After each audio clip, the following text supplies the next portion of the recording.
नमस्कार साथियों, स्वागत है आपका आपके अपने चैनल मल्टी नॉलेज में। साथियों, आज हम जानेंगे कि आखिरकार हमारी पृथ्वी का निर्माण कैसे हुआ और चंद्रमा हमारी पृथ्वी पर कैसे आया। तो चलिए वीडियो शुरू करते हैं। साथियों, हमारी पृथ्वी ही सौरमंडल का एक ऐसा मात्र ग्रह है जहाँ पर जनजीवन संभव है। हमारी पृथ्वी एक स्थलीय ग्रह है। साथियों, स्थलीय ग्रह वह होता है जहाँ पत्थर, चट्टान, मिनरल्स आदि पाए जाते हैं। यानी जो ग्रह ठोस होते हैं उन्हें स्थलीय ग्रह कहा जाता है। जैसे हमारा मंगल ग्रह, बुध ग्रह, शुक्र ग्रह और हमारी पृथ्वी, ठीक उसी तरह कुछ गैसीय ग्रह भी होते हैं जो अधिकतम गैस से बने होते हैं। जैसे बृहस्पति, अरुण, वरुण, हमारी पृथ्वी सौरमंडल के सबसे ज़्यादा घनत्व वाले ग्रह हैं। हमारी पृथ्वी का घनत्व 5514 है। इसके साथ ही पृथ्वी 6371 किलोमीटर के साथ सौरमंडल का सबसे बड़ा स्थलीय ग्रह है। तो चलिए, इतना जानने के बाद जानते हैं अपनी पृथ्वी कैसे पैदा हुई, कैसे हमारी पृथ्वी का निर्माण हुआ।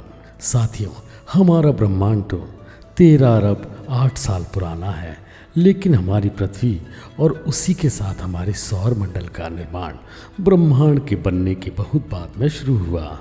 आज से 6 अरब साल पहले धूल कण और गैस के ठंडे बादल, जिसे हम निहारिका कहते हैं, गुरुत्वाकर्षण के कारण आपस में जुड़कर सूर्य का निर्माण करते हैं। बिल्कुल उसी तरह जैसे किसी तारे की उत्पत्ति होती है। सौरल नेबुला के बीच में सूर्य के निर्माण के बाद बचे हुए निहारिकाओं के कण सूर्य के चारों ओर घूमते हुए एक डिस्क का निर्माण कर लेते हैं।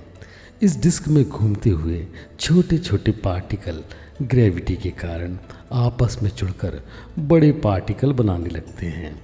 लेकिन अभी भी कुछ हल्के और बेहद छोटे एलिमेंट हैं, जैसे हाइड्रोजन और हीलियम सूर्य के पास वाले क्षेत्र में स्थित रहते हैं। सौरल नेबुला के बीच बनी सूर्य द्वारा सोलर वाइंड यानी सौर हवा के कारण यह हल्के एलिमेंट सूर्य से थोड़ा दूर चले जाते हैं। पर यह हल्के एलिमेंट सूर्य से बहुत ज़्यादा दूर नहीं गए हैं। ये इतना ही दूर गए हैं जितने में इनके ऊपर सूर्य का गुरुत्वाकर्षण बल लग रहा था, और सूर्य के पास बसते हैं थोड़ी भारी और बड़े मटेरियल के साथ। यह बड़े मटेरियल आपस में ग्रेविटी द्वारा जुड़ना शुरू हो जाते हैं। जो एलिमेंट बहुत ज़्यादा भारी होते हैं सबसे पहले आपस में जुड़कर स्थलीय ग्रह का कोर बनाते हैं। जब यह कोर बन जाते हैं, फिर इस कोर के ऊपर मटेरियल से कम भारी के मटेरियल कोर के ऊपर ग्रेविटी के कारण आपस में जुड़ते चले जाते हैं। भारी मटेरियल कोर की तरफ जाते रहते हैं और हल्के मटेरियल ऊपर आते रहते हैं और बना लेते हैं क्रस्ट की लहर, और इस प्रकार 4 बड़े स्थलीय गोल पिंडों का निर्माण होता है। नए नए बने सौरमंडल में छोटे छोटे पार्टिकल टकराते गए और बन गए बुध, शुक्र, अर्थ और मंगल जैसे स्थलीय ग्रह। लेकिन यहाँ हम धरती के जन्म की बात करेंगे, इसलिए बाकी के ग्रह की उत्पत्ति की बात हम आज के वीडियो में नहीं करते, सीधे पृथ्वी की ओर चलते हैं। अब यहाँ तक आप पृथ्वी के ढांचे के निर्माण को तो समझ ही गए होंगे। निरंतर पिंडों के टकराव के बाद एक ऐसा समय आया जब धरती से मटेरियल का टकराव बंद हो गया। नई नई बनी पृथ्वी काफ़ी गर्म थी।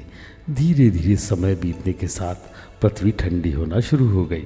पृथ्वी ने ग्रेविटी से कुछ गैसेस को अपनी ओर आकर्षित कर धरती की बाहरी लहर का निर्माण किया। पृथ्वी के क्रेस्ट के नीचे मेंटल की लेयर में टेक्टोनिक प्लेट्स के टकराव और घर्षण से बड़े बड़े पहाड़ और ज्वालामुखियों का निर्माण हुआ, और इन्हीं ज्वालामुखी से निकलने वाले गैस ने पृथ्वी के वातावरण को बनाया। पृथ्वी से टकराने वाले ठंडे जमे हुए बर्फ के पिंड और चट्टान ने पृथ्वी की सतह पर पानी के अस्तित्व को लाया, जो कि सौरमंडल के बाहर से आए थे। लेकिन पृथ्वी की सूर्य से दूरी वाला क्षेत्र बेहद विशेष क्षेत्र रहा, जहाँ हीट इतनी संतुलित मात्रा में थी जिससे कि पानी ना तो बर्फ की अवस्था में रहा और ना ही भाप की अवस्था में बल्कि लिक्विड स्टेट में रहा। इस विशेष क्षेत्र को जहाँ पृथ्वी स्थित है उसे गोल्ड लॉक जोन या हैबिटेबल जोन कहते हैं। पृथ्वी के इसी विशेष क्षेत्र के कारण ही पृथ्वी पर हवा पानी का होना संभव हो पाया और इसी पानी ने पृथ्वी पर जीवन की शुरुआत भी की। साथ ही अब हम जानते हैं कि चंद्रमा का निर्माण कैसे हुआ। साथियों, ऐसा माना जाता है कि शुरुआती दिनों में पृथ्वी से मंगल के आकार का एक ग्रह टकराया था जिसका नाम थिया था। थिया और पृथ्वी के टकराव से अंतरिक्ष में गए मलबे के इकट्ठा होने से चंद्रमा का निर्माण हुआ और इसी टकराव से धरती अपने पक्ष पर 23.4 डिग्री तक झुक गई, जिससे पृथ्वी पर मौसम में बदलाव आना शुरू हुआ। शुरुआत में मैंने आपको बताया था कि सौर हवा द्वारा कुछ हल्के मटेरियल सूर्य से बहा लिए गए और इन्हीं हल्के और गैसी मटेरियल के इकट्ठा होने से गैस दानव या जोवियन प्लेटनेट्स जैसे बृहस्पति, शनि, यूरेनस, नेपच्यून जैसे प्लेटनेट्स का निर्माण हुआ। तो साथियों, आज की वीडियो में हमने जाना कि आखिरकार पृथ्वी और चंद्रमा का निर्माण कैसे हुआ। अगर आप वीडियो में दी गई जानकारी से संतुष्ट हैं तो कृपया करके वीडियो को लाइक करें, शेयर करें, सब्सक्राइब करें। मिलते हैं अगली वीडियो में। धन्यवाद।